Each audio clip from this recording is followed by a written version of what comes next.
Look, it's a flood. It's a flood. It's flooding. Get away. Quick, we need to get to higher ground. Open the floodgates.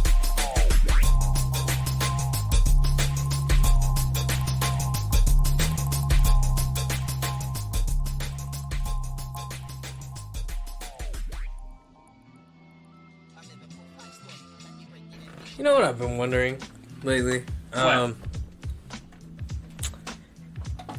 Do you think... You know hip hop just turned 50 recently. Yeah, turned 50. Pretty big deal. And we'll talk more about that in a little bit. Yeah. But as I was getting into the progression of hip hop from back then in fucking 1981 to now in the Lord's 2023. Yeah. Where Travis Scott is rocking the house so hard that it's literally reading as seismic activity, and also may have killing people, potentially done damage to the Coliseum. Wait, he performed at the Coliseum? Yeah. That's fucking dope. Yeah, and it may have potentially done damage. They fucking rocked so goddamn hard. It may have potentially done damage to the Coliseum. To one of the 7 man-made wonders of the world. And I'm conflicted because 1, that's rad as fuck. That's pretty punk rock. 2, a travesty, no pun intended. Because of all the people, it had to be Travis Scott, right? It's not just him. At Taylor's fucking concert in San Francisco, I think it was, also registered as a fucking 2.3 on the Richter scale. Take this! And listen, you Swifties is out there trading bead bracelets and moshing. Y'all moshing at the Taylor Swift concerts? That's crazy. I can't imagine moshing at a Taylor Swift show. I can't do it. Ooh, I got a good question for you. What's harder to imagine? A Travis Scott Kurt Cobain collab or a Travis Scott Taylor Swift collab? Travis Scott Kurt Cobain collab because Kurt Cobain is dead. Are we gonna beat this guy, or are you gonna actually Yes, no, Kurt Cobain is dead, but if Kurt was still alive, who do you think he would be more quick to work with? Who would Kurt be more equipped to work with, or Travis? No, Who would Kurt be more quick to collab with? Travis? Who would Travis be more likely to work with? Taylor. Before Kurt What? What kind of contrarian dick are you trying to be? Because that doesn't even make sense. No, absolutely. If Kurt Cobain was still alive, Travis Scott would have been jumped. He would have blown an entire budget on a fucking Kurt Cobain feature. Are you serious? This whole aesthetic is built around that whole Seattle grunge scene. Yeah, I could see Cobain doing something with Travis where before Taylor? No, I'm saying talking about. What do you think a Travis Scott Taylor Swift song would fucking sound like? Sad as hell. It would sound like a #1 hit. Do you think it would have ukulele in it? I mean, Future made a banger with a pan flute, so... With a fucking pan flute. What do you think a Travis Scott and Kurt Cobain feature would sound like? Is it a cop-out to say dirty? I mean, I feel like,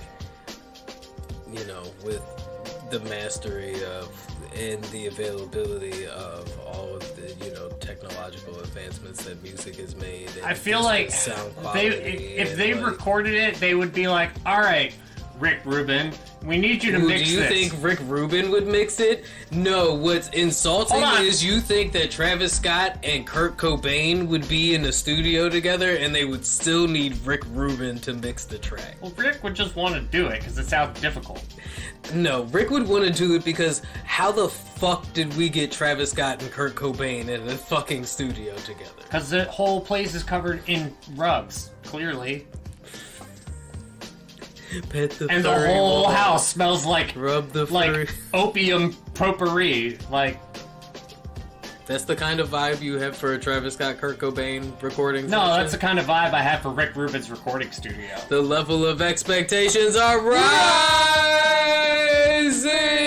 up and crashing through. Forcing it in.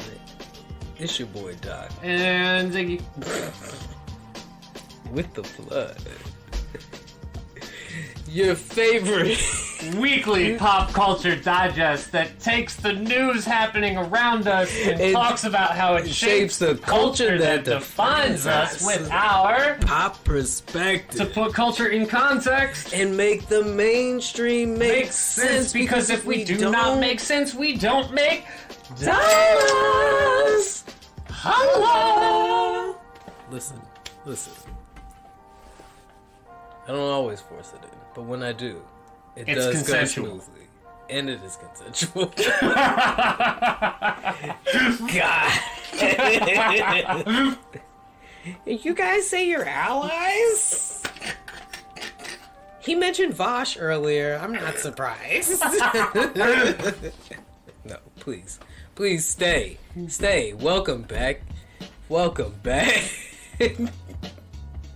You guys know where you can find us at. That's at the Flood Pot on everything. And once that's again, on everything. So, what are some of the things that we have to cover we are this week? back to talk to you about some of this week's big hits, and some of those big hits being hip hop's 50th anniversary. Keep it going. The Crazy Plane Lady has finally come out of hiding. We got to talk about, Florida being Florida.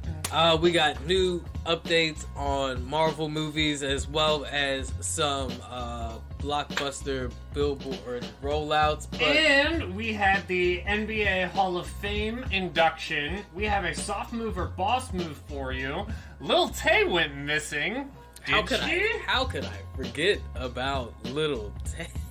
Little Tay. God damn. GOP voters are getting tired of woke. And on top of all of that, We are going to have a discussion on the most memeable moments in history.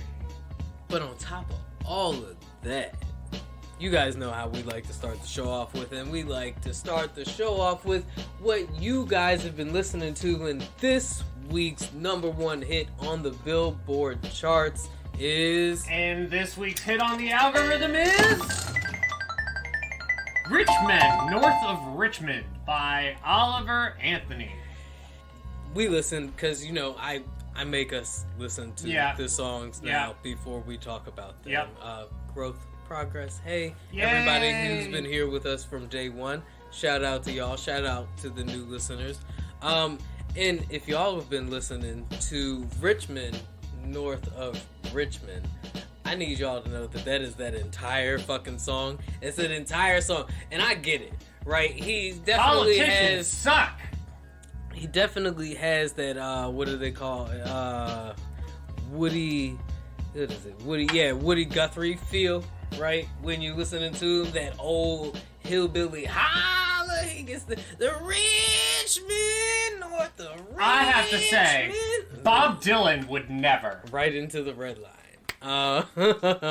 And that joke has layers, if you get it, from my audio engineers who are also social justice warriors.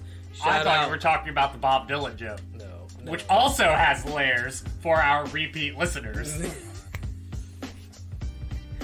Bro, I'm mad because I honestly feel like, alright, here's where I'm gonna, contradict myself a little bit. The song it's actually not a bad song. Not a bad song. I kind of get why it's number one. This dude has a really powerful voice. I just feel like he's using those powers for the wrong reasons.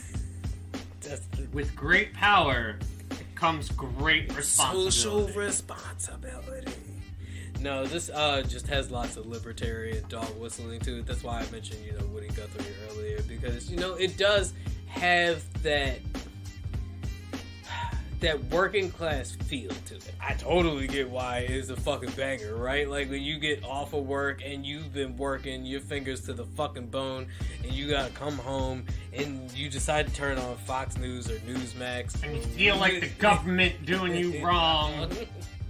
Taxes are too damn high. Listen, y'all ain't the only people that feel like that. And it's not just in the small towns that y'all feel like that. So once again, I mean, you want to bitch about taxes in the Middle East? Try buying a pack of cigarettes in New York City. Look, don't get that. If we were in the bar and you said that in the bar, I would definitely have scooted my chair away from you just now, because the taxes in they'd have been like, New York City! It's like, no, they would not have. Alright? Let's not be stereotypical, guys.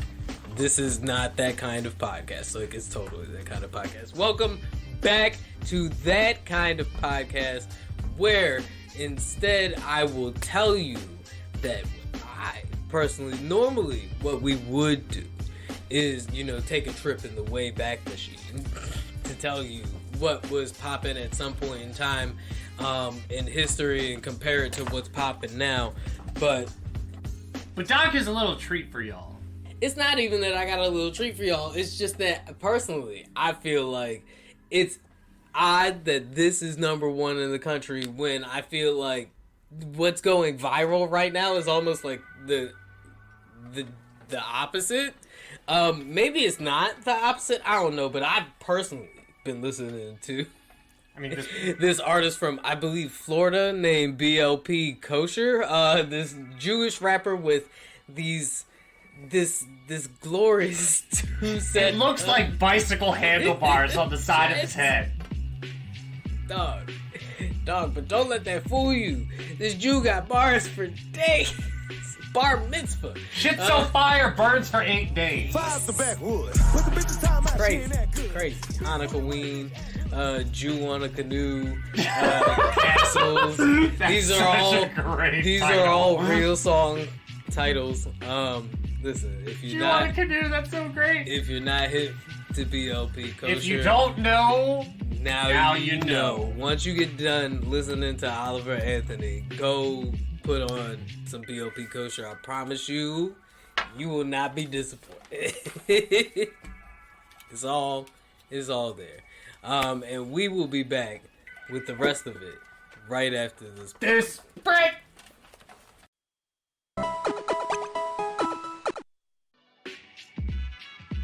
Hip hop is old, my nigga. But in its wisdom, in its wise old age, they threw a killer celebration at Yankee Stadium in the Bronx, considered the home of the musical genre, right?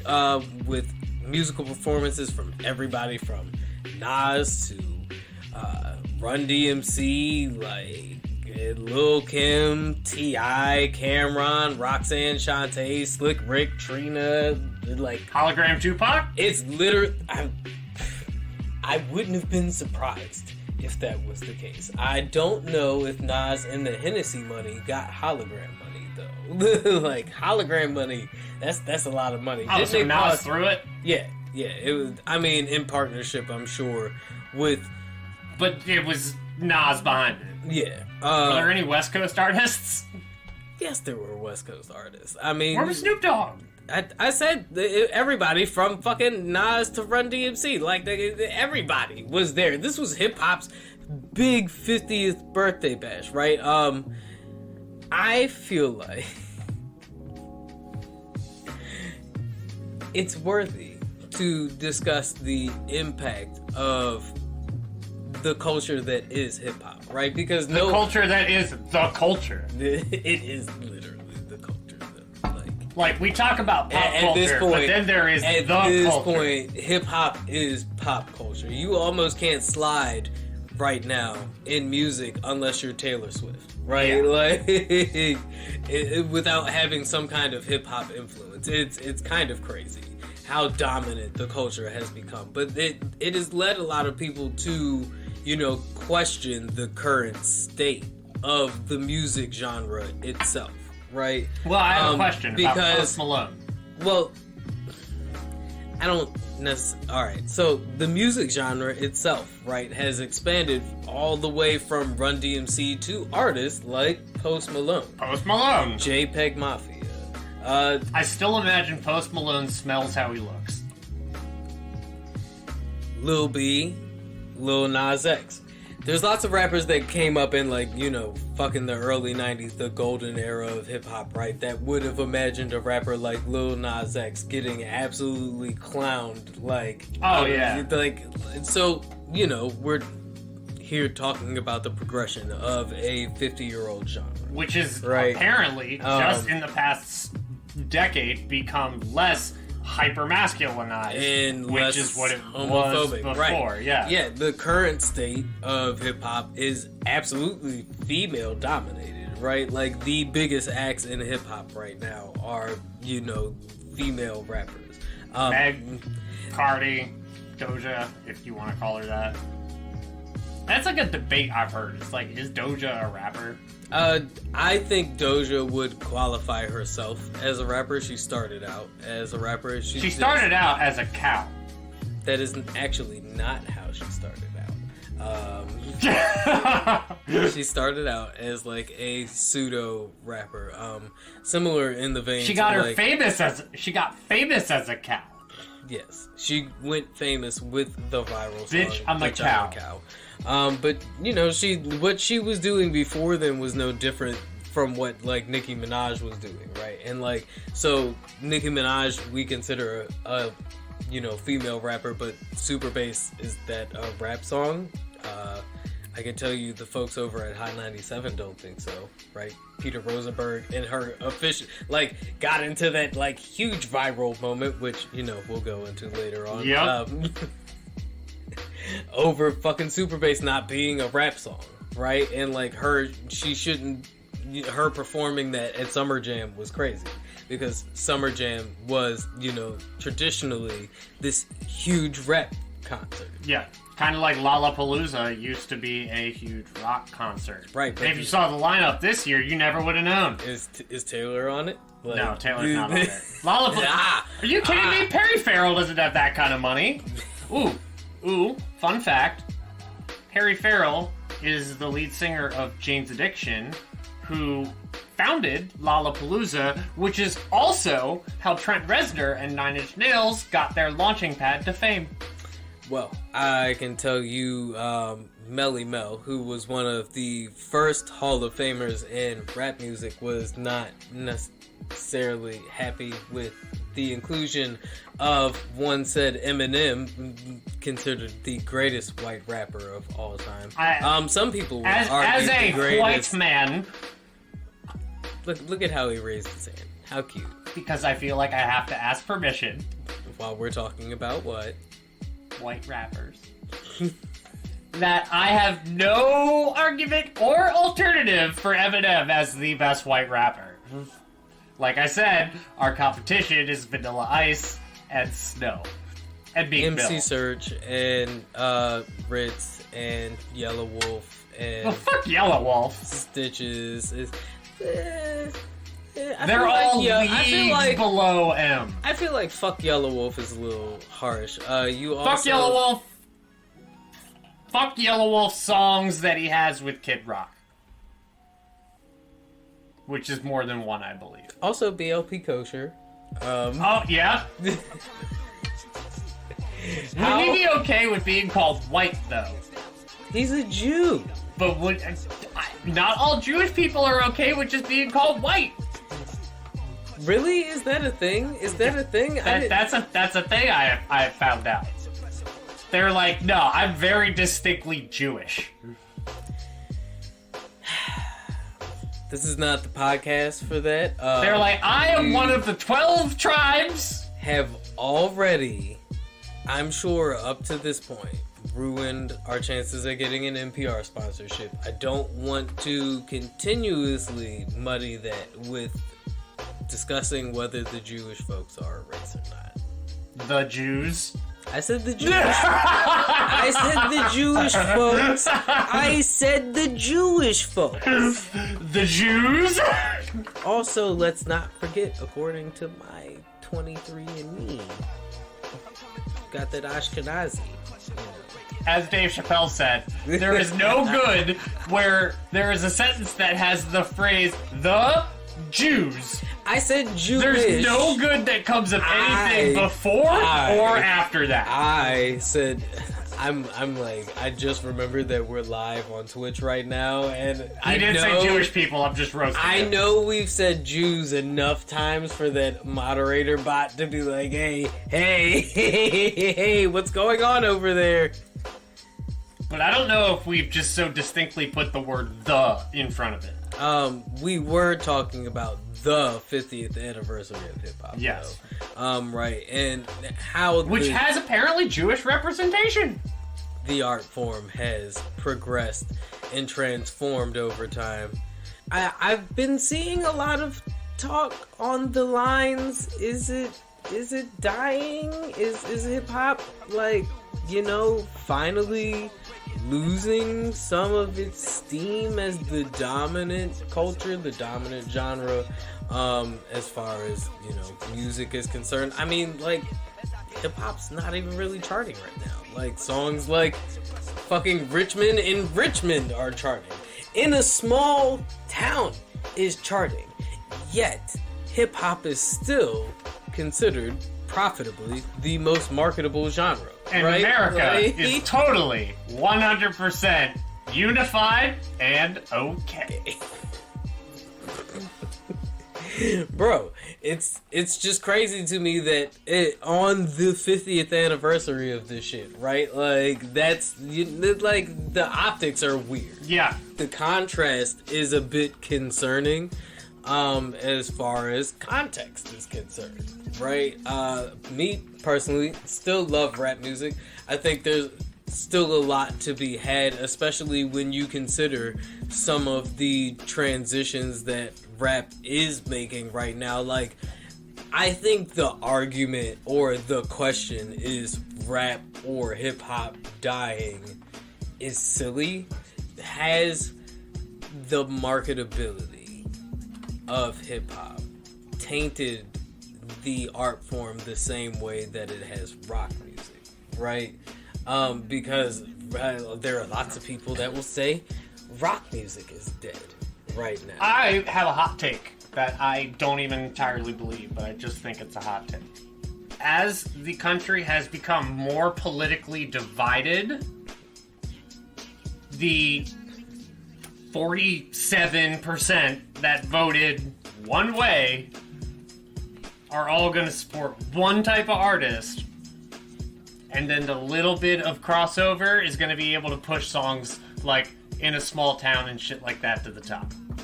Oh, I totally believe there is a political element to it. Not just a political element. I believe there is a actual conscious effort to push songs like that to the top.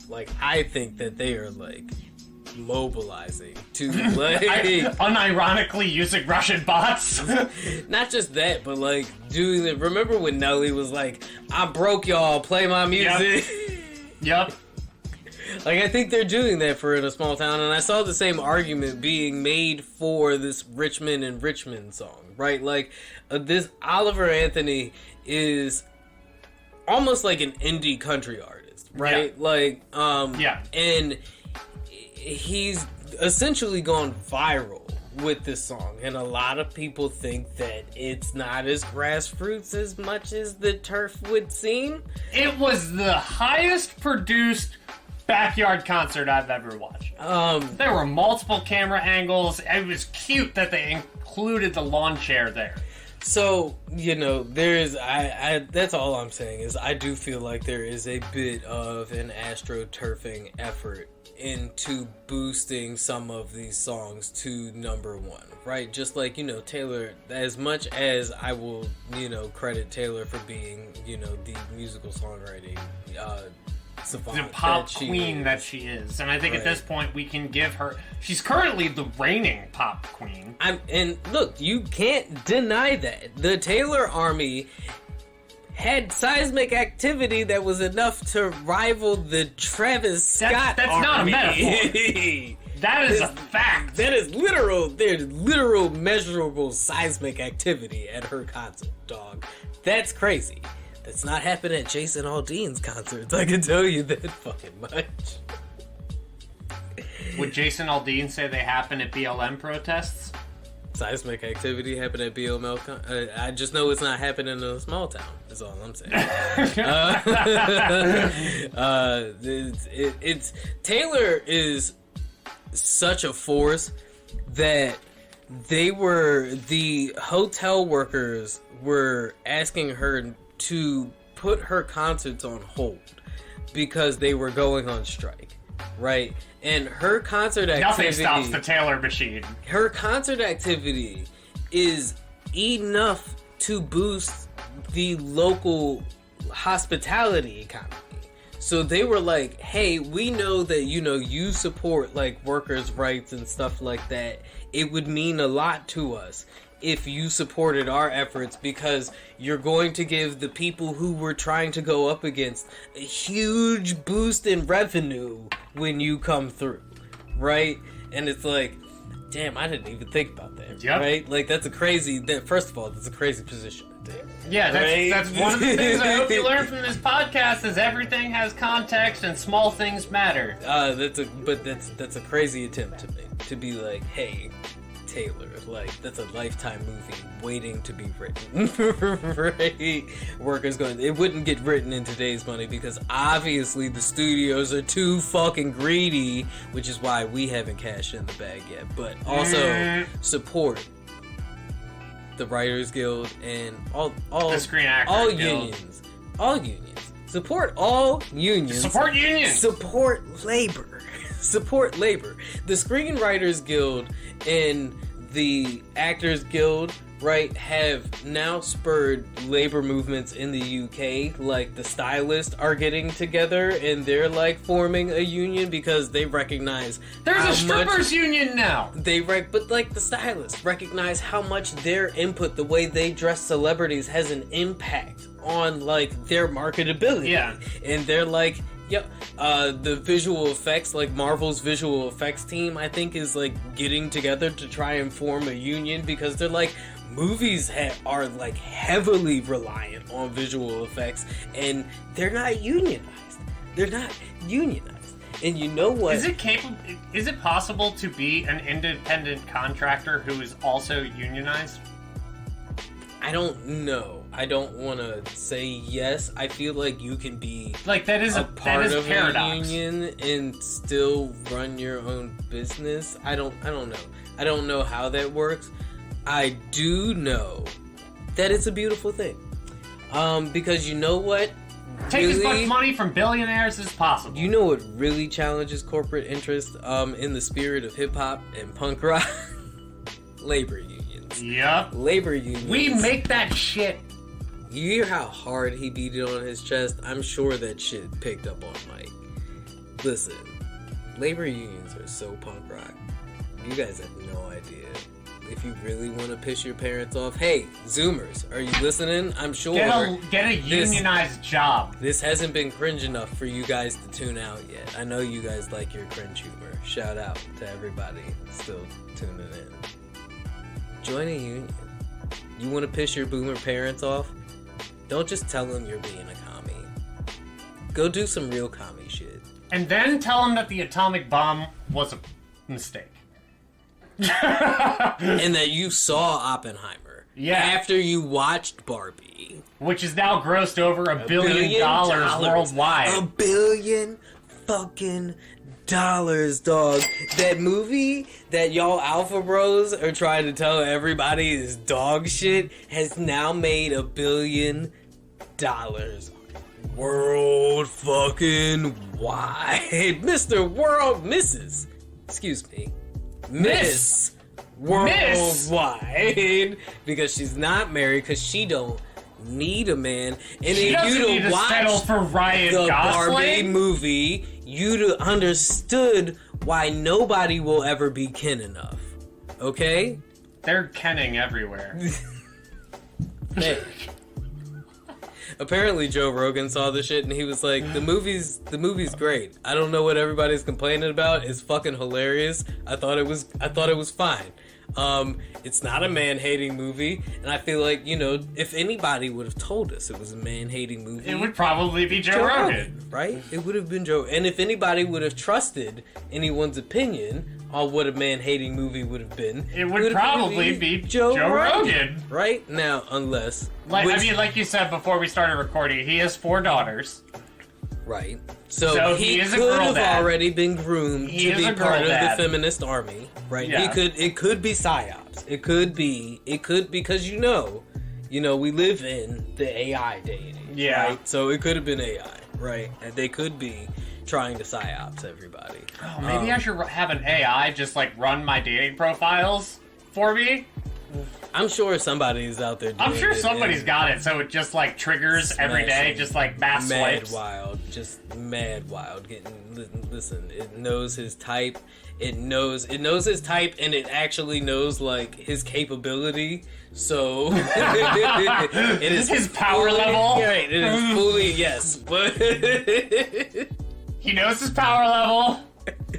and it is fully optimized his smashing capability so that he is, every date he Only goes on. forward smashing. Yeah, every date he No goes back on. smash. No back smash. Just forward smash. Up smash if you're feeling frisky. Charge it as long as you can, ladies and gents. Until you can't charge it anymore. Yeah, 1 billion. Greta Gerwig, Greta Gerwig, right? That's the Yeah. character. There's only Is- 2 Gretas I know, and it's a coin flip. It's either Gerberg, Gerberg? Greta Gerberg. Gerwig. or Gerwig. Yeah. It's not. there. See, I got them confused. this is why the Barbie movie was made in the first place. We cannot even remember the woman's name, and she is now grossed over $1 billion Yep. with this fucking man-hating ass movie. God damn it. Let me tell you something. You all can ken yourselves out of the way at the theater. Trash. Apparently the Barbie movie's not though. Japan, however, it's not happy with Oppenheimer. Yeah, no, Oppenheimer.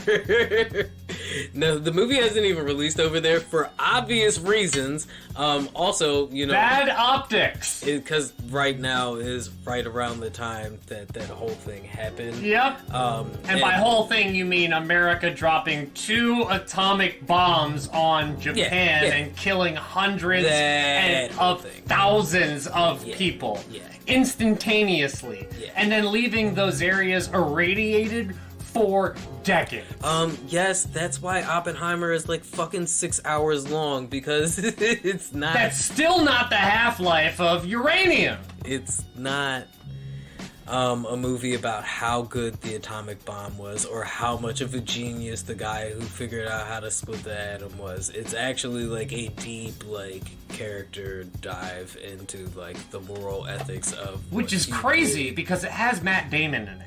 And Robert Downey Jr., right? And it's also got the dude from Peaky Blinders in it. Well, yeah, that doesn't surprise me because that guy's in every Christopher Nolan movie. Yeah.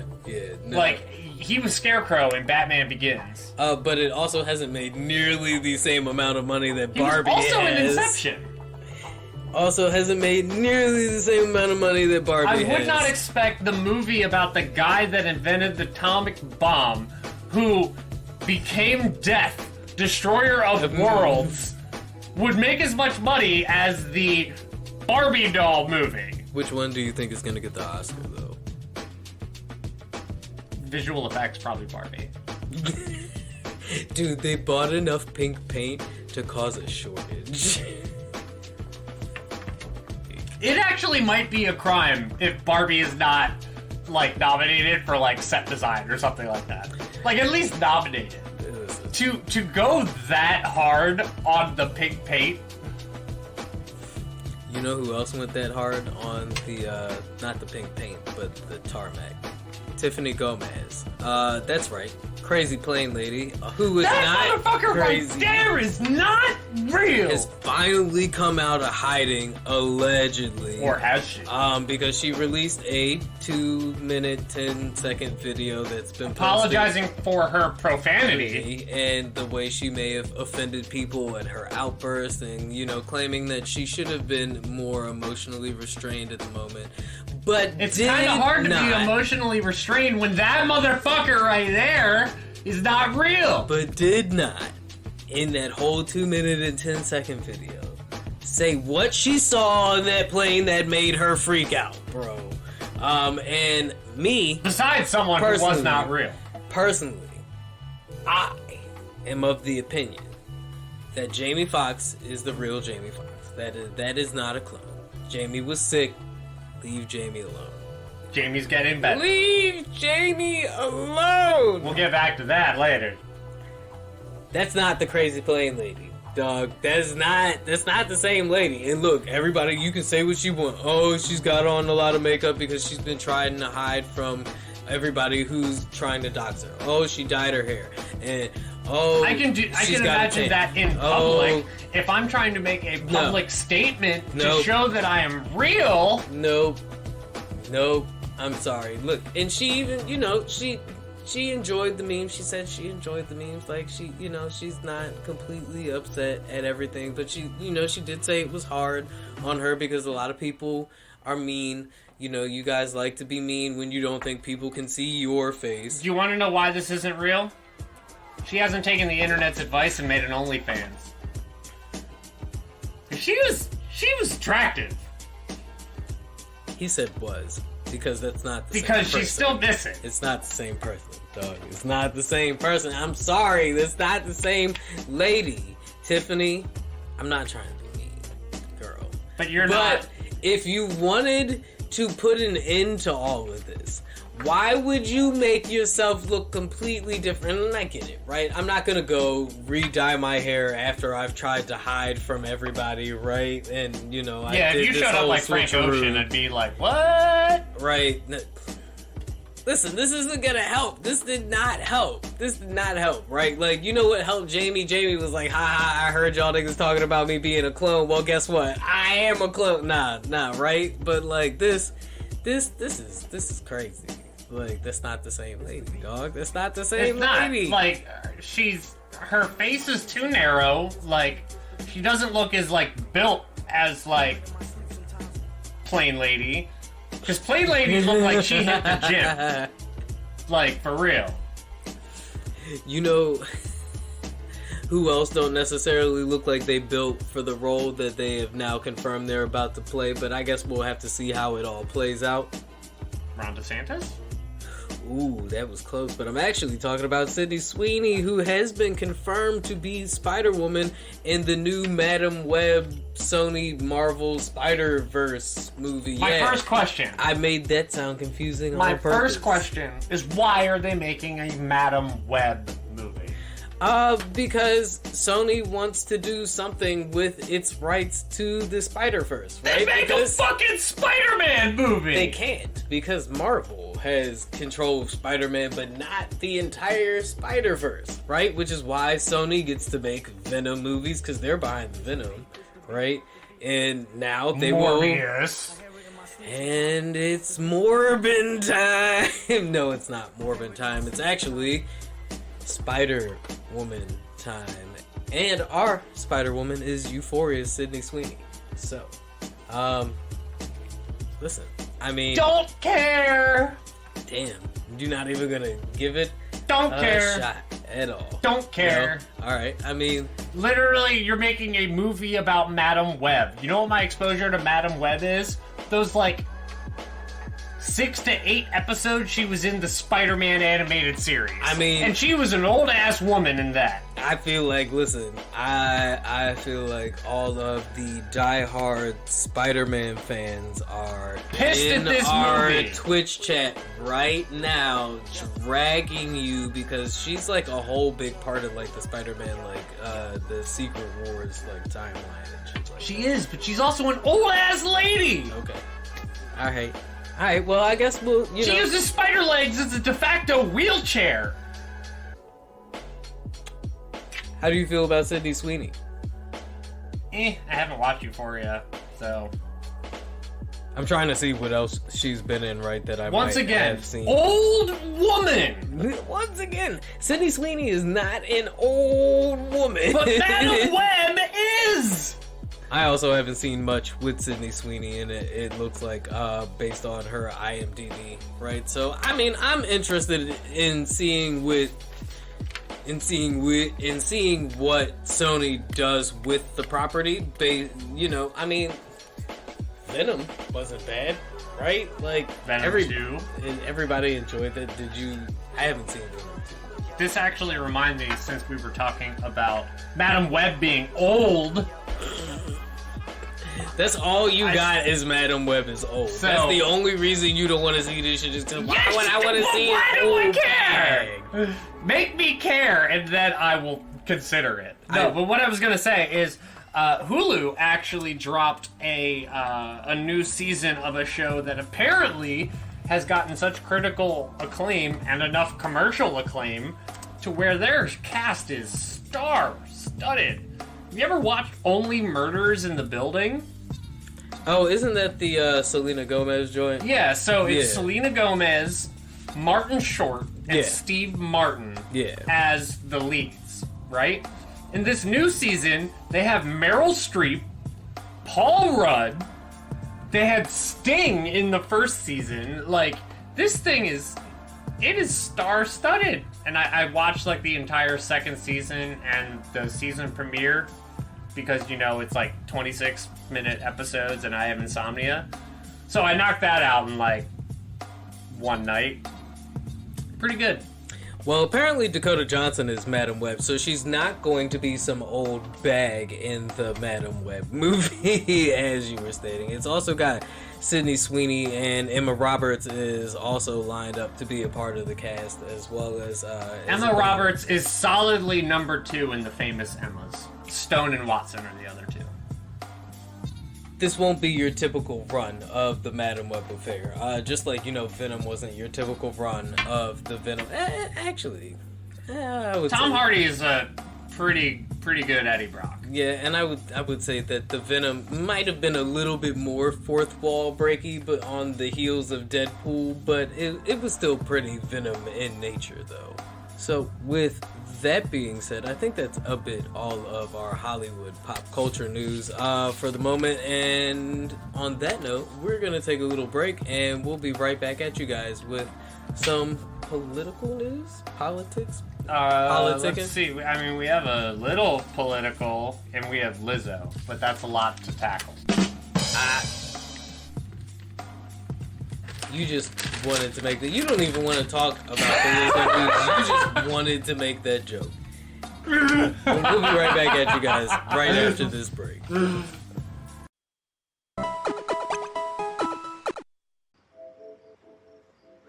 Maybe I haven't. What's it to you? Welcome back. Welcome back! So, in What the Florida news, because Florida just got a Florida and can't stop Florida no matter how hard we ask it. It's got a Florida even harder. Florida? Florida school districts are out here wilding. They have now gutted... Look at them. Wildin'. They have now gutted the AP psychology course, so much so that Fuck your head. it no longer qualifies as an AP psychology course. And guess what? You probably could have guessed it. From the National College Board no longer deems it an AP psychology yes, course. because they've gutted so much material from it. And guess what kind of material they gutted from it? That's right. Gay shit! That's right. You guessed it. The gay shit. It was the gay shit. Lots of stuff about sexuality. I don't mean that to be offensive. It's just literally the gay It's shit. shorthand, and it's kind of funny to say. It literally is the gay shit. They cut so much of the gay shit out, in fact, that it no longer qualifies as an AP course. On top of Because here's the thing about human psychology, there's a lot is of gay it shit. involves some gay shit. There's actually a lot of gay shit. There's a lot of gay shit. Ask Freud. Sigmund will tell you. After he's done railing coke. Sigmund, not Zygmunt. Yeah, no, Ziggy doesn't do coke, despite what everybody may think. I might be gay, though. Wow. Wow, that would propel us to, first of all, TK would be ecstatic to hear that. Casey also might be ecstatic to hear that. However, our libertarian listeners are probably just happy for you, to be completely honest. After they watched that Last of Us episode, they were like, you know what? I might be gay. I wonder how many libertarian men watched that Last of Us episode and, like, really had to, like, have a hard sit down with They were like, themselves. if Nick Offerman Can can be do it. gay. And a top at that. Oh, man. Listen, if you ever thought for a second that we weren't sex positive, that whole last 2 minutes should have completely blown that out of the water. I may be Catholic, but I am sex positive. That means I am positive for all of your experiences. I am just very awkward when talking about it. As long as your kink don't involve children and it doesn't hurt anybody non-consensually, then Or I'm animals. cool with it. Or animals, because animals can't be consensual. Living animals, do whatever you want with that holiday ham. I, however, am, the thoughts of Sigmund Freud are not reflective of the entire Flood podcast and the entire community that is the production of the Flood podcast, which is really just Ice cream, me ice cream. and Ziggy at this point. Yum, But, yum, yum. I'm not gonna condone you niggas fucking ham. What I also don't condone is the But way what about grapefruiting? Florida schools have also decided they are going to gut Shakespeare. That's right, because they're not done yet. Did you think that they were going to stop at African American studies and psychology courses? No, absolutely not. Because if they're getting rid of gay shit, they have to hit Shakespeare. No, them niggas found out. They found out, the Karens down in Florida found out that when Shakespeare is talking about flowers, he's actually talking about pussy, and that Romeo and Juliet probably had, what the fuck is the word for it? When you're not married. Premarital sex? Yes, that's it, because, forgive me, I'm not super religious or, fucking tarnished from that shit. Not tarnished, repressed. Stained, Stained. damaged. From all of that repression. I am. So, the idea of premarital sex is almost not even in my lexicon, right? but If it it feels is, good and you know it, it's a sin. it's also too spicy for the kids. So they're not cutting out Shakespeare entirely, guys. Don't riot. Don't go to the fucking polls and burn anything down yet. No, they're just not doing the parts where they're doing the parts, guys. Any mention of flowers will be cut out because we all know what Shakespeare meant. Him and who's that painter? The female painter that paints all the Georgia O'Keeffe. Yeah. Right. It's not one of those O'Keeffe paintings. We won't be studying that in art class. What we will be studying, however, is the brilliant animation of one PragerU, because that's right. While Florida is busy gutting things like Shakespeare for being too saucy, they are signing deals with Prager University for suggested material that their teachers can Go use. off, King. It is Go not, off, King. it's Tell not- them about the video. Tell them about it all. Go off, King. It's not mandatory, guys. Ron and the rest of the Florida School Board wants you to know that use of these PragerU videos, it's not mandatory. But it does provide an alternative look at how some people may have perceived the way history. Man, that shit was bullshit. I cannot believe, first of all, they did this atrocious, what was it, Layla and, Leo and Layla. Leo and Layla's history adventure, right? Adventure with Frederick Douglass. They travel back in time to talk with Frederick Douglass after watching protests on TV. Remember, and they were so appalled at the people Why are they burning cars? That they had to travel back in time and bother Frederick Douglass. Before the Civil War. Before the Civil War. Before the abolition of slavery, as a matter of fact. This man was so busy, but not too busy that he couldn't stop and talk to these inquisitive little white children. But he was so busy they couldn't not animate him swaying side to side non-stop. Bro. They made him look like he was on some kind of upper. No, fuck that, son. I'm so pissed that the first thing they said to this man was, "You've got awesome hair." Oh, man, that slipped right by me. Did it? Because it didn't for me. It slipped right by me. Oh, look at... I know you've done lots of important things, Frederick Douglass, but my God, that crown you have got, sir.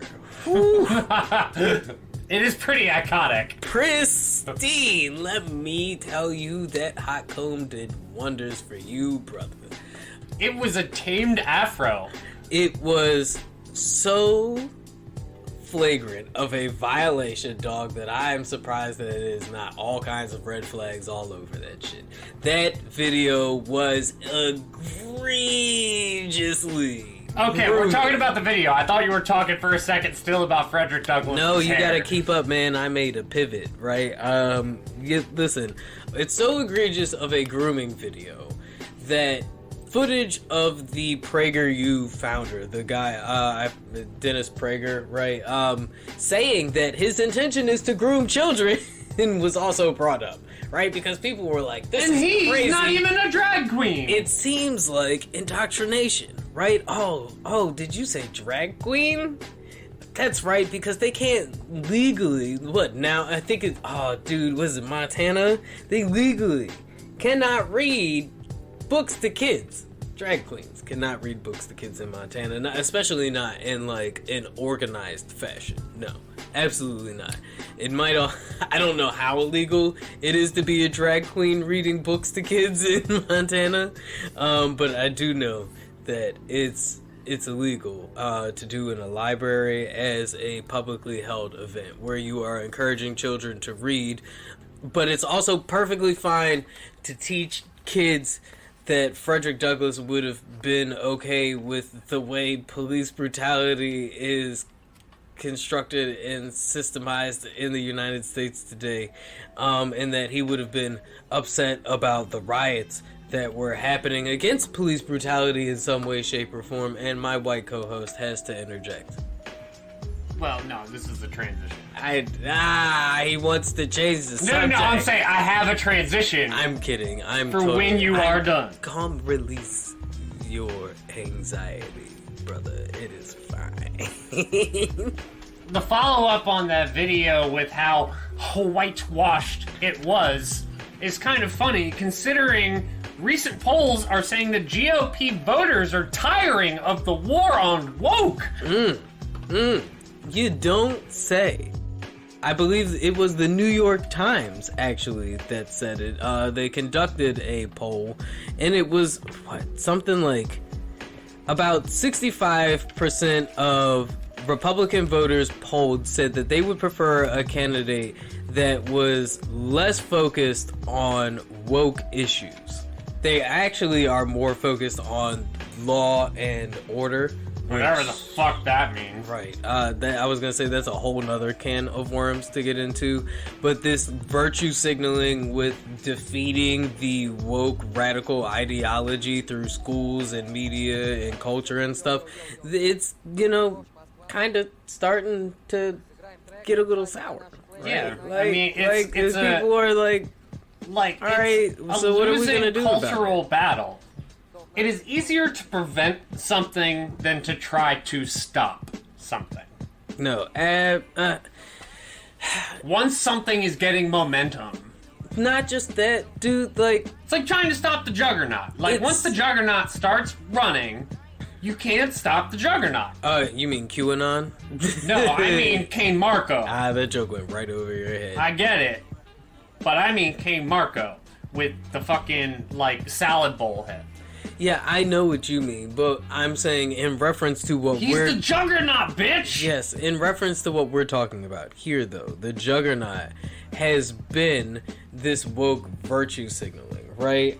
It has been this thing that lots of Republican candidates have been able to bet their whole campaigns on, right? Because Donald Kane Marco came in with this fucking woke virtue signaling shit, so much so that he even echoed it a little bit in his 2024 campaign run announcement, right? You just took the sloppiest fucking pass and made the most beautiful layup.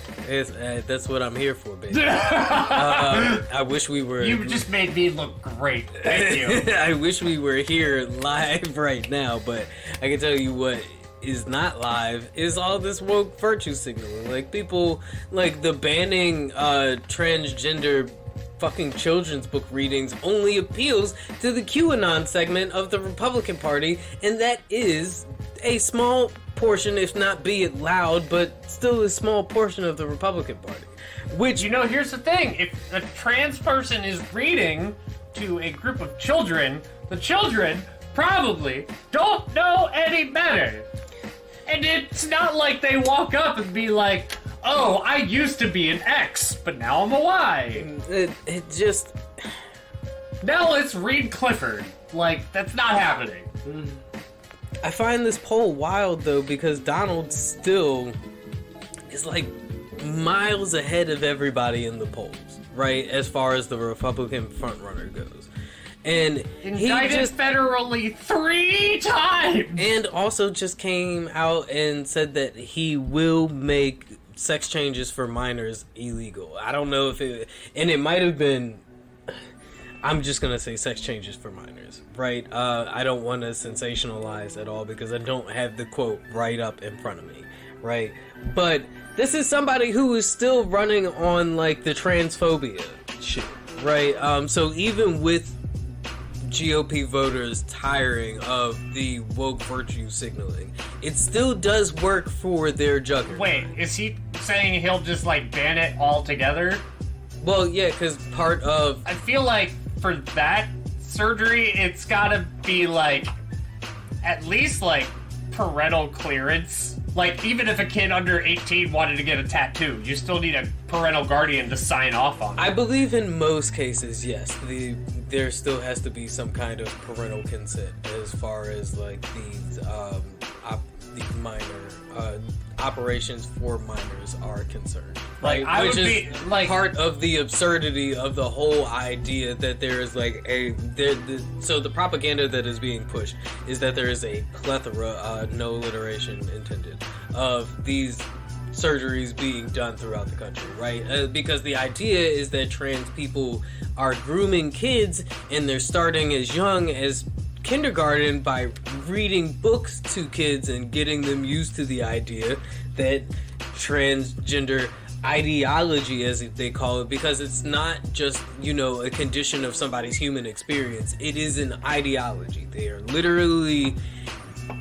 teaching people that it's an ideology, right? The same way that Republicanism is an ideology. The same way that Catholicism is an ideology. Big oof. Being transgender to them is a state of mind, right? It's not just a hormone condition or just a state of human being, right? So, if we're going to talk about taking advantage of children... Whoa. How about we talk about Lil Tay? Whoa. What a crazy transition. But also... a crazy story, right? And you know we gotta talk about it because nobody's talked about Lil Tay for a while, but over the last weekend, we were all greeted to quite the scandal. The internet never forgets. So it was... We may stop talking, but we never forget. Yeah, it was like Saturday, which would have been the 12th of August for those listening in the future, or when this actually drops. That it was reported that Internet sensation, the youngest flexer you have ever known, constantly stomping on them haters, Lil Tay, was tragically reported deceased by her official Instagram account, if I remember correctly. Her and her brother had both been reported dead after, tragic accident, but that wasn't, I wouldn't even say tragic accident, just after tragedy, right? Or were they? Cue that M. Night Shyamalan. What a twist! Because within the following day, people began to speculate exactly what was the cause. There were even rumors of them, dying in some weird jet ski accident, right? Lots of people were assuming suicide. Not a helicopter, because they're tasteful. But as the internet began to dig a little bit further, things started to seem sketchy. And after questioning neither the Vancouver police or the LA police department could confirm a death report. Okay, I want to give a lesson to everybody out there who is tempted to commit crimes. When you are thinking about committing said crime, think about all of the things that people can look into that you don't understand. And then prepare for those things. Are you implicating something here? Are you insinuating something? Because it was only... Like an Instagram post, you can track where that location was that it was posted. Even People magazine reported on the report that Lil Tay was dead, right? So, there were legitimate news sources reporting on the report. There were a lot of people that saw that cover in a grocery store. It was only a day later that TMZ, who I guess... The most reliable news source out there, apparently. Does their sourcing. Had an official statement from Lil Tay. She was not dead and was the victim of an account hacking and has been reeling in disbelief and just absolute shock ever since the revelation that her account was hacked. Newsflash, the internet's not buying it. Everybody thinks it's a little bit fishy, considering, if you don't know, now you know, let me get you hip to a little bit of the Lil Tay controversy. She first appeared back in what I believe was 2016 as YouTube's youngest flexer. She was, constantly using that baller life, rapper aesthetic, doing the money phone shit. It felt like very early influencer, because as we're going to get into... Yes, it was absolute this, peak if we're going to cringe get into shit. As we get into this afterwards, early YouTube was like productions of things for YouTube. However, it was soon exposed that the whole Lil Tay identity was a fraud. Can you believe it? How would a 7-year-old make that much money to begin with? None of that money was hers. Surprise, surprise. Those cars weren't hers. Surprise, surprise. They weren't even her parents. They actually belonged to her mom's employer. Her mom was like a real estate agent. She was adopted the whole time. The houses Cue that M. Night Shyamalan. What a twist! The houses that she was in were her mom's clients' houses. It was her mom's boss's car. It was her mom's boss's money. And, after being exposed for but it was at least real money that she was, Lil Tay kind of slowly but surely began to vanish into obscurity after controversy with her saying the N-word, and then living a normal teenage life. Controversy with her parents splitting up over the whole idea of her becoming an influencer, and there's rumors that her dad was abusive, but then there's a whole side that her dad is actually trying to save her from living that cringe influencer life and just wants her to have a normal existence. All of that culminates to the last couple of weeks where it was this whole situation happened of this fake death claim and people speculating whether it was some poor attempt at like a poor taste revival of the Lil Tay persona now that she's a bit older and can take more control of her social media presence. Still not 18, creeps. Lots of people were thinking that, you know, her mother and her brother are like still behind pushing the identity, and you know the funds are drying up, so they were trying to figure out a way to revamp all of the interest in Lil Tay, and it all just seems like it was a perfect culmination in a moment that served and will continue to serve as a meme of poor influencer tape. Somebody else faking your suicide makes you a victim of suicide. Ha. Ha. Ha. Do you think Lil Tay will become a victim of some of our most memed moments of all time? Like, do you think that this... because at first there was a little bit of pushback on people making jokes about it, right? But now that we are in a moment where we're questioning the legitimacy of it, does it turn out that this gets Jesse Smollett? Well, if we're talking about legitimacy, there's not much more legitimate than being a Hall of Famer. Can we agree? 6 new inductees were elected into the Basketball Hall of Fame last week. And those were Dirk Nowitzki of the Dallas Mavericks with the famous, iconic, leaning back three-point jumper from the German from downtown. That crazy art. Paul Gasol, the two-time NBA champion. To say he was Robin next to Kobe would be weird considering how much taller he was. Do you know how weird Batman and Robin would be if Robin was like more Diesel than Batman? It'd be like all of the memes where it's like the little gang leader and then he has the one guy who's really tough. He's like, go get him! Tony Parker, the 3-time champion with the San Antonio Spurs. Okay, shout out to Tony Parker.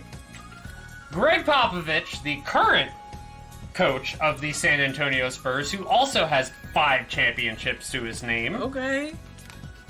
Becky Hammon, the, I believe, 2-time champion for the WNBA San Antonio... Some female representation up in there. I can't remember, but Becky Hammon, great. She should have had an NBA job by now, and anybody that didn't hire her made a giant mistake. And then to cap off this Hall of Fame class with none other than Flash, Father Prime, D. Wade, Dwayne Wade. That's what's up. That's what's up. I bet you Gabby was happy as hell, right? Right. Listen, I'm sure they all happy as hell. Because, you know, getting inducted into the Hall of Fame, that's a big deal. That's a big deal. All of them well deserved. Like, if it wasn't for Paul Gasol, we wouldn't have the absolute reverence for Kobe that we do now. Because 2010, they played against the Celtics. I watched that series. Yeah. Paul beat us, not Kobe. Right. Paul beat us, not Kobe. Damn. You said that, though. You gotta stand on it. Kobe had a shitty Game 7.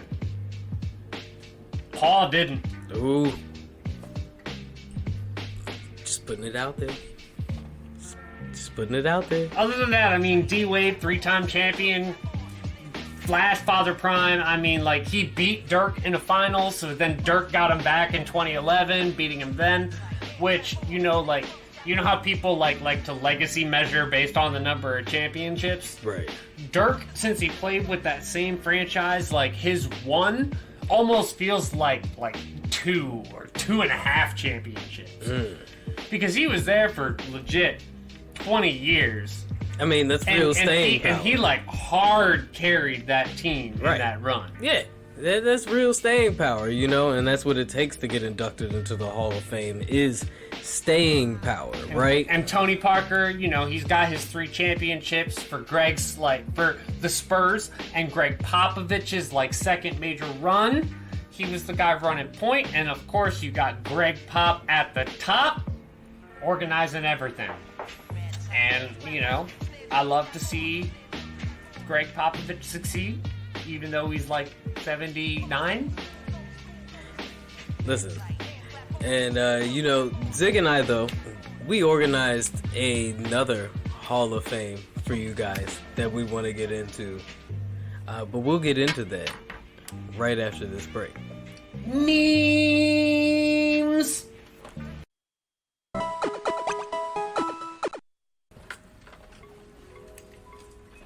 And welcome back. Welcome back. As we're talking about Hall of Fame, you know, we here at this Pop Culture Digest, we like to compile moments of pop culture greatness. Lists, archives, libraries, per se. Moments of pop culture greatness, right? We're talking about basketball greats. Well, now we're talking about memes and meme greats. The greatest memes. I have qualifications because I came up with this question that I proposed to Doc last week. What are the single most memed moments in the internet age? And I compiled a pretty decent list. However, I have some qualifications for what I am judging these on. So, I am judging these based on the staying power of said meme, the ubiquity across society of said meme, the gravity of said moment, meaning how much it impacted. Meaning how impactful the moment was overall. Right. The known assumed context, meaning if you see the picture, you know the entire story that goes with it. And no animals or kids memes, because that's cheesy internet karma. It's cheating at this point. Because, oh, Charlie bit my finger. I don't know why everybody was so obsessed with it, but y'all were. Y'all love a good cat video, like Nyan Cat, that will not be included in this. No, and I will say, I came up with this question Keyboard on the cat follow-up will not be included. Of the Alabama Riverboat Brawl. I am going to try to mix it up because I have a lot of heavy hitters all at the top because they were so easily memorable. But we will start. I feel like, cause there's definitely a lot of moments that could qualify for We'll this start list. with a recent one and say the Titan submarine. Right. Okay. So, especially nowadays, I feel like using more recent moments. Very ubiquitous. Yeah. It had gravity of the moment, considering it took all of the news cycles. Yeah. And everybody knew all of the context. I mean, there wasn't much context to it other than a bunch of rich assholes went down into the deeps of the blue sea with the fucking janky sub to go see what remains of the Titanic. And oopsie, it didn't go great. I just feel like with newer memed moments, as impactful as they are now, right? It's because everybody's on the internet. It is recency bias. Yeah. Which is why I tried to hold off on as many of the recency bias ones as possible, but some of them are still you almost have to Is Reddit still talking about what's the antithesis of recency bias? Almost like gatekeeping, like historical gatekeeping. Yeah. Something that I'm seeing cannot be as great as what I saw before. That's not a real meme, bro. You don't know old Greg. I know old Greg. That's a meme. You ever drink Baileys from a shoe? So here's another one: the Chinese weather balloon. I see your Chinese weather balloon. Oh, but you said internet age, right? Because I was gonna challenge you, Balloon Kid, right? Remember, what was the fucking kid's name that went, whose parents claimed that he got trapped in that weather balloon, right? Well, and it turned out no. But remember how viral that moment went, and if they were the whole country was hunting down this weather balloon that we all thought this kid was in, and then it turned out he was up in the attic somewhere, and then once the parents found out that he was up in the attic, this wasn't Elio Gonzalez, was it? No. Why do I feel like that was the kid? Elio Gonzalez was grafted by the Hispanic delegation in the Chappelle racial draft. Yeah, no, that was the kid from Cuba that floated over on the raft. Yeah, no, okay, so this was back in 2009, right? Like October 2009, in Fort Collins, Colorado. Richard and Mayumi Hine claimed that their 6-year-old son, Falcon, was trapped inside of a gas balloon that resembled a silver flying saucer. Today I learned there are more than one person named Falcon. Shout out Falcon. Yeah, so I don't know what's more crazy about the story, the fact that the boy's name was Falcon, or the fact that it actually turned out it was a hoax and that he was hiding in the attic the whole time, and oopsie, we just forgot to tell everybody until they, like, you know, the balloon crashed and everybody was afraid that the boy was, like, fucking dying. Alright, here's another one. The 2009 VMA Awards. Kanye West interrupts Taylor Swift, saying that Beyonce had one of the greatest videos of all time. So, I feel like this is definitely an S-tier viral moment. This is an S-tier viral moment. I feel like every Kanye moment is almost S-tier, right? Like the house way, right? Like that's up there, right? Like George Bush doesn't care about black people. We could just say Kanye moments. Kanye right? doesn't care about black people. Or Kanye. Kanye is an S-tier viral moment. Should we just add another addendum and say Kanye West is excluded? No, I think Kanye himself has chosen to be a meme. He is a living meme and has chosen to make We're his just life going through his Nazi face. viral moment. His edgelord face. You guys just don't get me. Hitler had some great ideas, okay, Mom? While I go down the list, give me a tier list ranking based on how you feel off of these qualifications. Mm-hmm. So, the next one I'm going to go with is the Alabama Riverboat Brawl. Okay, so this one also has a bit of recency bias, but I do feel like it has more... It has a lot of known assumed context. I feel like Alabama Riverboat Brawl has more staying power than Ocean Gate. Because of the Twitter, or because of the tendency for, like, black Twitter to, like, roast things into the ground. Like, I feel like every time a white person says something out of pocket on Twitter, they will get hit with, like, chair memes and chair emojis now.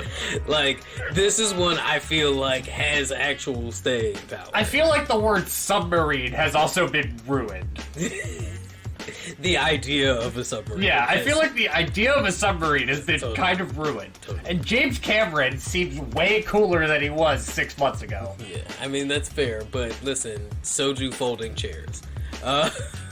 So, with that, I will give this a B tier.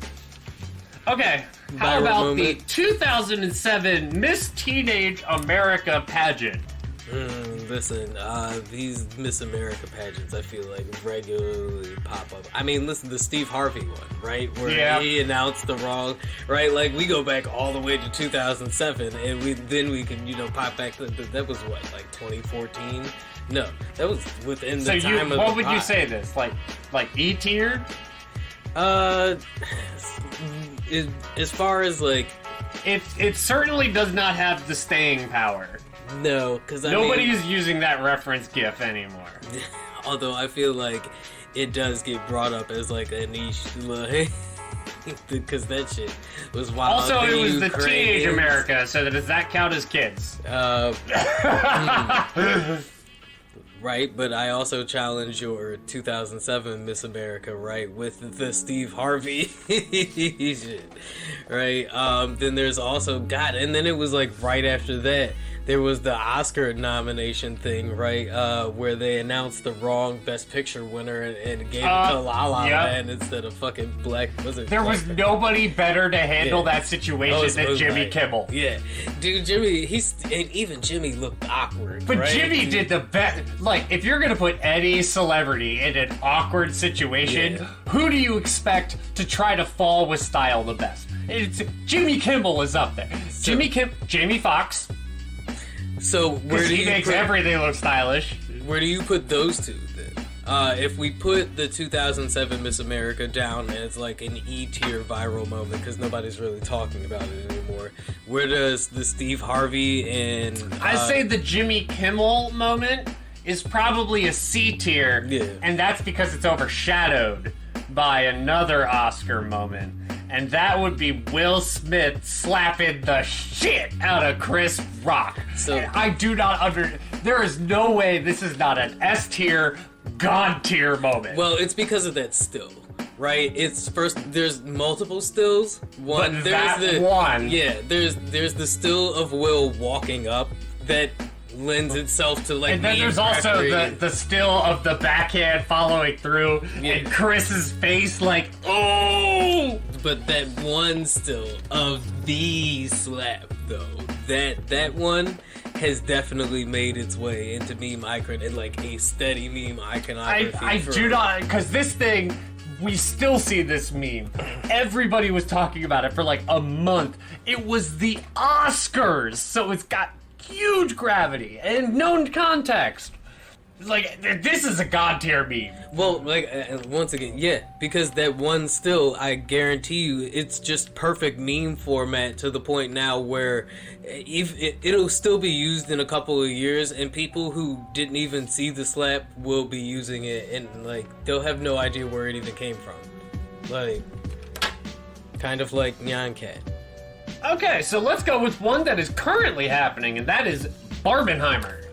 I'm gonna, so it has not to be a man. It's hard to say staying power because it's still currently going on.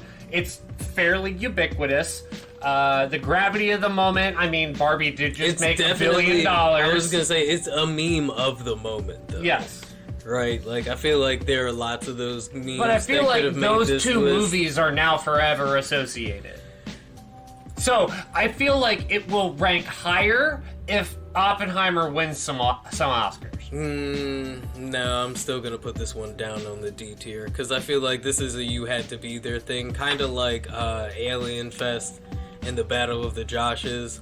Like those would all fall. Well, in, let's like, go and follow it up with moments. Alien Stock. Yeah, Alien Stock. That's a D tier because I mean that was like a you had to be there kind of thing. Well, it was an internet meme for a long time until it actually happened, and then in which case it's like DashCon. Yeah, it's free ball pit. DashCon was down. I'd have to put that as a D tier viral moment too because that was just like I say DashCon is E, Alien Stock is D because we at least got the GIF of the guy Naruto running across. Because the whole thing was they were going to Naruto run into Area 51. Well, then where do you put the Battle of the what was it? The Battle of the Joshes. The Battle of the Joshes. There's no video that I have seen. That whole battle went down, and they had a like dedicated like winner. There was a it was a 5-year-old. Yeah. I mean, obviously. Ooh, so does it not count because kids? Yeah, it doesn't count because kids. That's a. The concept is great. But it had to be like a bloodbath, like 21 and up Joshes fighting to the death, Highlander style.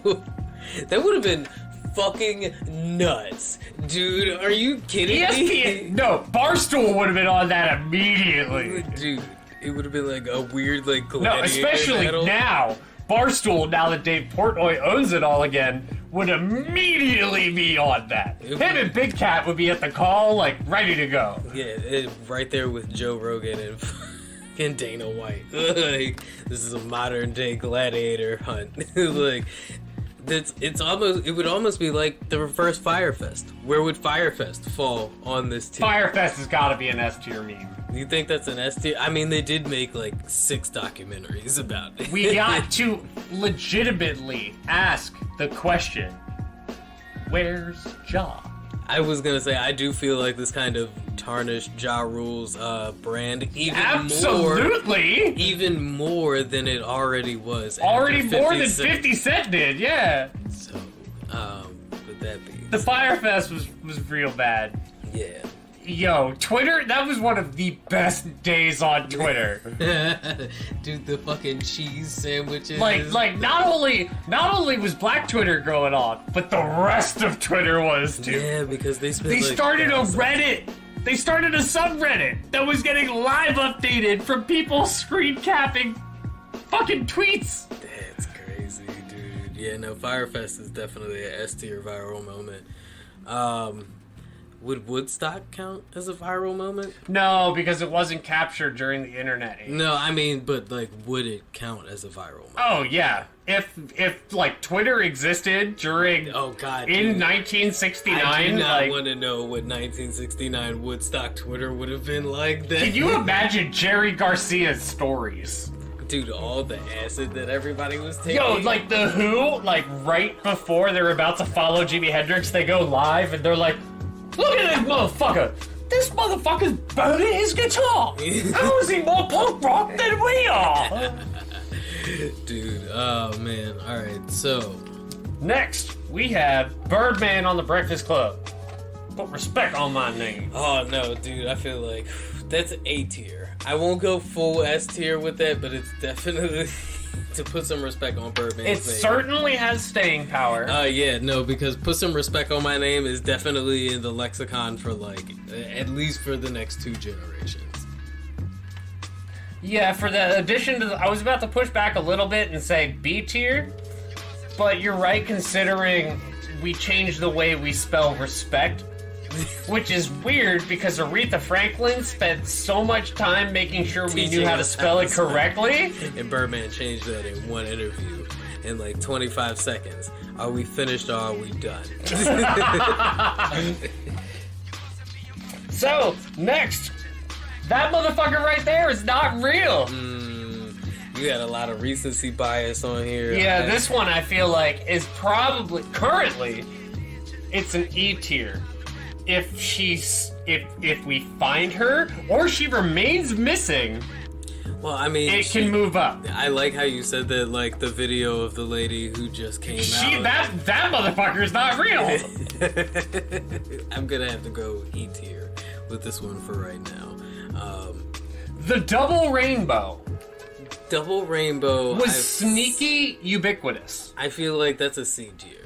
Because yeah, it was sneaky ubiquitous. R.I.P. to that guy because you know he's not with us anymore. I found out doing a little bit of research into this, but that one made its rounds. Just like I may be a thug, but I ain't too thug to admit I see a rainbow, nigga. Shout out Chris Crocker. Leave Brittany alone. Oh man, I guess yeah. This is Hall of Fame. This is actual internet Hall of Fame. Yeah, no. Like anybody who is trying to make like if they are actually going to make an actual internet Hall of Fame, Chris Crocker's "Leave Britney Alone" has to be like the inaugural class. So yeah, no. When I was looking for viral moments, that "Leave Britney Alone" made like every list that I was looking at. Yeah, because look, staying power.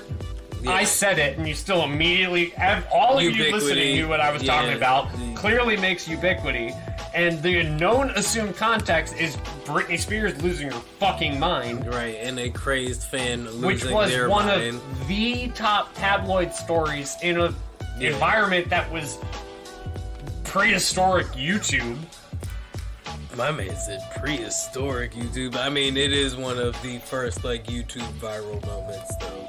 Like, no, this is one of those things where it's like Babe Ruth in baseball. He wouldn't be as good nowadays because of all of this X and Y, and it was like, but Babe Ruth was that good at the time. Compared to everyone else, he was that much better. And that's how you feel about the Chris Crocker, like that video, like Chris Crocker was put in a fucking Weezer music video. So, where do you put that? I'm putting it. Historical impact. I'm putting that S tier. I said S tier. Yeah, I agree that as far as viral moments go, that one definitely made the market, right? One other one I wrote down: Ho Cop. Oh, the bunny from Zootopia. Damn, my man called her a Ho Cop. I'm gonna have to give that a D tier moment because it made a little bit of noise on the internet, right? It wasn't as ubiquitous as fucking Leave Britney Alone, right? Or even as Grape Stomping Lady, right? That was like, you know, but fucking news bloopers, right, almost don't count either, because that's how we got like R. Kelly, right? The I'm fighting for my life out here. Right? That was a pretty big moment. Like, where would you put that one? I would say that's definitely at least a C tier viral moment, because it's fucking R. Kelly. So It's fucking R. Kelly. Although R. Kelly would probably fuck it if it was. Piss on you, piss on you. What about Game 1 of the 2018 NBA Finals, where J.R. Smith dribbles the clock out with the game tied? Dog, that was a pretty... The priceless still of LeBron throwing his hands towards the basket. Like, bro, what the fuck are you doing? Yeah, no, that's definitely... I'll give that B tier. Yeah, I was about to say, like, that's definitely, like... B that, for basketball. That still... It's not, like, crazy ubiquitous, but it's one of those that you still see every now and then, and every time you see it, you know exactly what they're trying to say. Yeah, like, what? No. So, that one has a lot of gravity of the moment, and a lot of assumed context, but it's not as ubiquitous. It has staying power, but it's not as ubiquitous. I feel like the still is pretty ubiquitous, though, and I feel like that's what really makes a great viral moment. I do have it saved in my meme folder, and I do have a card playmat with that image on it. See? That's one of my favorite internet stills of all time. I fucking love it. If you can get a good still out of it, then you've got a really great viral moment. Like... That's the perfect way to fucking describe LeBron's career. Is what the fuck? He's just pointing his teammates to do something. Why are we relying on me? Next, Oppa Gangnam Style. So we had the discussion of whether or not we should include like music videos on this. We did. Because, you know. This one I feel like is an exception. Yeah. Because it took over America. Not just he America. Performed at New Year's Eve. Not just America, dude. It took over like the globe. That shit was the first video to break 1 billion views on YouTube. So I guess historical precedent, while it's a meme, like... And that's like, I mean, in fucking Potter Puppet Pals is a thing. Which is also on my list. Potter Puppet Pals is definitely not gonna break 1 billion views, even though you Harry Potter stans are pretty active out there, right? I have another Gangnam one. Style, I guess I would have to give an S tier just because, like, the numbers, like, you can't deny. I have 2 more for you. 3 more for you. Next I have the Twisted Tea Smack. Oh, the racist dude getting smacked with that fucking Twisted Tea? I'll give that a... That's got a priceless still. Yeah, but right? So you question my metric, right? But I have to give this one a D tier. I was thinking D tier as well. Because nobody's really talking about it anymore. Well, we do know exactly like, what we are thinking when we see that still. Yeah. If you need to, you know, let a racist know that they can catch the smoke, that is a perfect still to let them know what time it is. And I have 2 heavy hitters to end it. Queen Elizabeth II dying. Wow. I feel like this was everywhere. And it's only everywhere because she's literally like the last monarch that we all like know and respect. Which gives it a lot of known context and gravity of the moment and ubiquity. I will give this a B tier. It's a B tier meme. No offense to the queen, right? But I'm just saying, like, listen, if Lil Tay can't fake a death and, you know, get away with it, I don't think the queen's real death should really count that much either. Okay, so I'm going to say, before this last one... We know what you did to Princess Diana. Truly think about everything that happened this day, including social media, and I'm going to say January 6th at the Capitol. Are you suggesting that is the most viral moment of all time? It's super fucking viral. Do you remember Twitter being like, yep, Twitter's just looking at this like, well, if we thought that would have worked, we would have tried it a long time ago, and all of this other shit. And then, like QAnon shaman. I see your January 6th, and it's like, I can't. I was gonna say, and I raise you and Occupy Wall Street. But Occupy Wall Street wasn't nearly as viral for the simple fact that the protesters couldn't make it actually to Wall Street. Let me preface that real quick with reminding you that they tried to march to Wall Street and were so stopped hard and were gassed by police officers. Well, it was harder to occupy Wall Street than it was to break into the Capitol building. But in the end, it doesn't matter.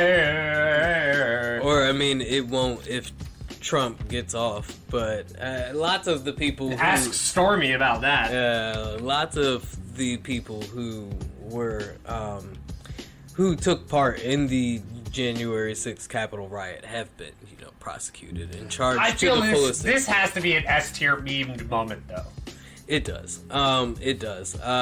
Like I said, especially in comparison While to... it may not have, the ubiquitous staying power, there's hard to beat any gravity of the moment in known context. I think it will have ubiquitous staying power, as in the fact that it'll go in a lot of fucking history books in Occupy Wall Street. Whoa, right? That's something that we will But have I mean, to, are people making January 6th memes? I feel like, yeah, that still of the Capitol burning is almost oh, it's fine. The Capitol's not really burning, but that still that they took, it's really ominous. Dog, that's gonna go on. I'm sure. I love the Super Smash Brothers level, Version 1. It's so great. See, that's what you talking about. Are people making? It's a perfect meme format, just waiting for the right opportunity. Once a little bit of civil unrest starts to stir up again, you wait. The January 6th memes will come next year when Trump is, running from fucking Folsom Prison. All right, listeners, let me tell you how my January 6th, 2021 started. I woke up to a FaceTime from Doc. I woke up quick at about noon. I think it was a little later than that. And he FaceTimed me and was like, they are storming the Capitol. And I'm like, wait, what?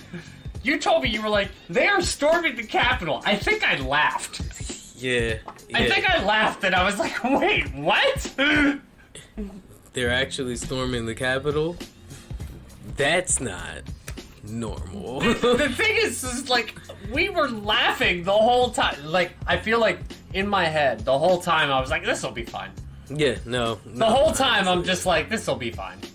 I was. I didn't feel like it was gonna get serious at all because nothing about... The Capitol Police themselves were able to handle it, more or less. Or the, people did. By the way, to any Capitol Police officers who may or may not be listening, thank you very much, and I sincerely mean that from the bottom of my red, white, and blue heart. Yes, because even though, we did not... We are critical, but it could be a hell of a lot worse. We could be in North Korea.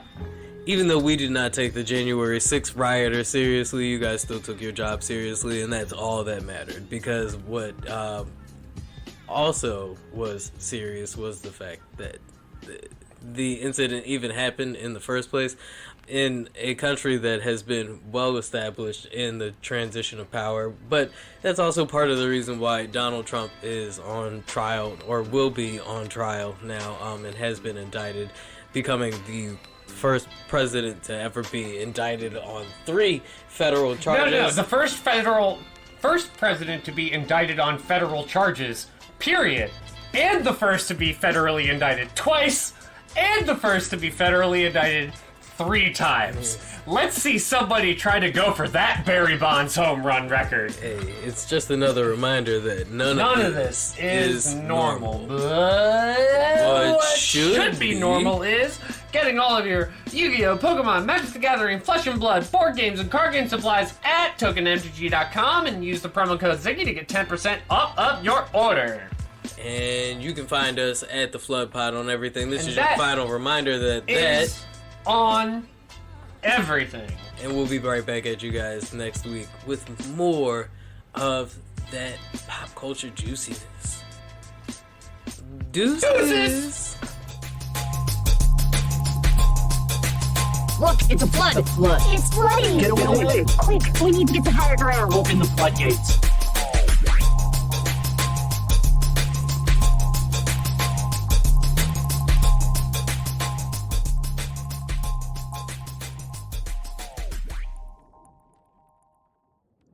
Wait, why can't we talk about black stuff?